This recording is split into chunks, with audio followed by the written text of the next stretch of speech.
जय श्री कृष्णा दोस्तों, स्वागत है हमारे YouTube चैनल भक्ति एक ज्ञान अंश में। रेत की चार ढेरियाँ, गरीब बच्चे की आस्था।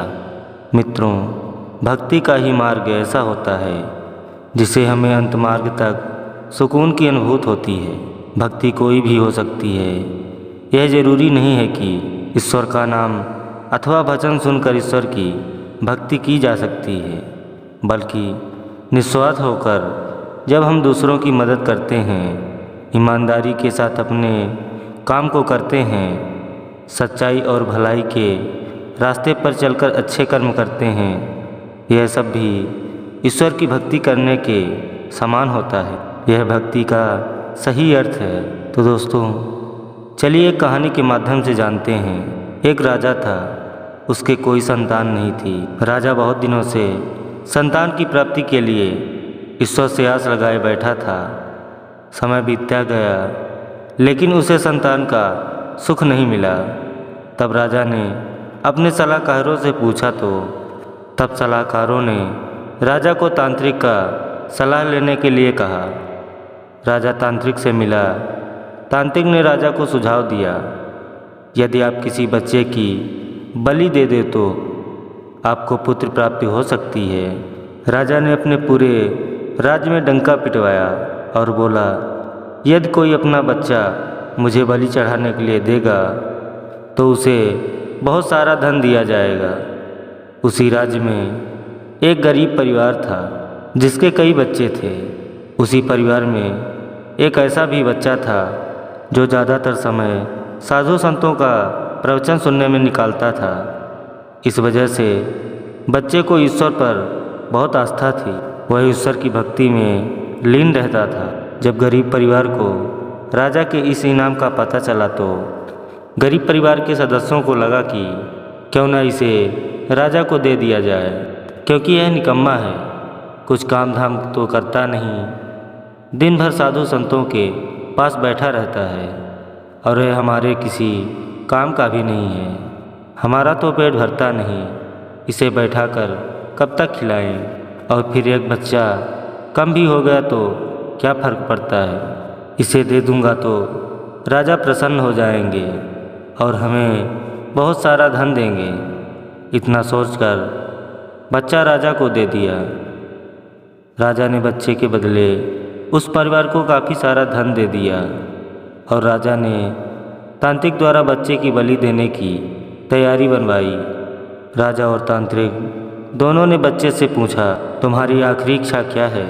बच्चा बोला, मेरे लिए रेत मंगवा दीजिए। राजा ने बच्चे की इच्छा पूरी की। बच्चे ने रेत से 4 ढेरियाँ बनाई और एक एक करके 3 ढेरों को नष्ट कर दिया और चौथे ढेरे के सामने हाथ जोड़कर बैठ गया।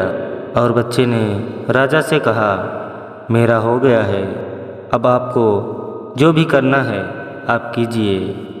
यह सब देखकर तांत्रिक डर गया और उस बच्चे से पूछा कि यह तुमने क्या किया और क्यों किया? यही सवाल राजा ने भी पूछा तो बच्चे ने कहा, पहला ढेर मेरे माता पिता का है, क्योंकि मेरी रक्षा करना उनका कर्तव्य था, लेकिन उन्होंने अपने स्वार्थ और लालच में आकर ममता की बलि दे दी। कर्तव्य का पालन न करके पैसे के लिए मुझे बेच दिया, इसलिए मैंने यह ढेर को नष्ट कर दिया। और दूसरा ढेर मेरे रिश्तेदारों की थी, क्योंकि उन्होंने भी मेरे माता पिता को समझाया नहीं, इसलिए मैंने दूसरा ढेर भी तोड़ दिया। हे राजन, तीसरा ढेर आपका है, क्योंकि राज्य के प्रजा की रक्षा करना राजा का धर्म होता है। परंतु जब राजा ही अधर्म के मार्ग पर चलकर मेरी बलि देना चाह रहा है तो इसलिए तीसरा भी ढेर मैंने तोड़ दिया और चौथा ढेर मेरे ईश्वर का है। अब मुझे सिर्फ अपने ईश्वर पर ही भरोसा है, इसलिए यह ढेर मैंने छोड़ दी। बच्चे का उत्तर सुनकर राजा के रोंगटे खड़े हो गए और मन ही मन विचार करने लगा, यह मैं क्या धर्म करने जा रहा था? भला अधर्म के रास्ते पर चलकर मुझे पुत्र प्राप्ति कैसे हो सकती है? इतना सोचकर राजा ने मन से बलिदान का विचार निकाल दिया। फिर राजा के मन में ख्याल आया, क्यों ना इस बच्चे को अपना पुत्र बना लूं। आखिरकार इतना ज्ञानी बच्चा मुझे कहाँ मिलेगा। इतना सोचते हुए राजा ने बच्चे को गले लगा लिया और राज्य में ऐलान करवा दिया कि आज से यह मेरा पुत्र है, मैं इसे गोद लेता हूँ। और राजा रोने लगा और खुद को कोसने लगा, मैं कितना मूर्ख हूँ।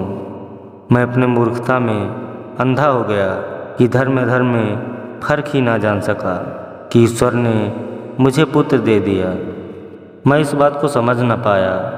तो मित्रों, हमें इस कहानी से यह सीख मिलती है कि यह एक अटल सत्य है, जो मनुष्य हर मुश्किल में केवल ईश्वर का ख्याल रखते हैं, उन पर आस्था एवं विश्वास रखते हैं, उनका कहीं से भी किसी प्रकार का कोई अहित नहीं हो सकता।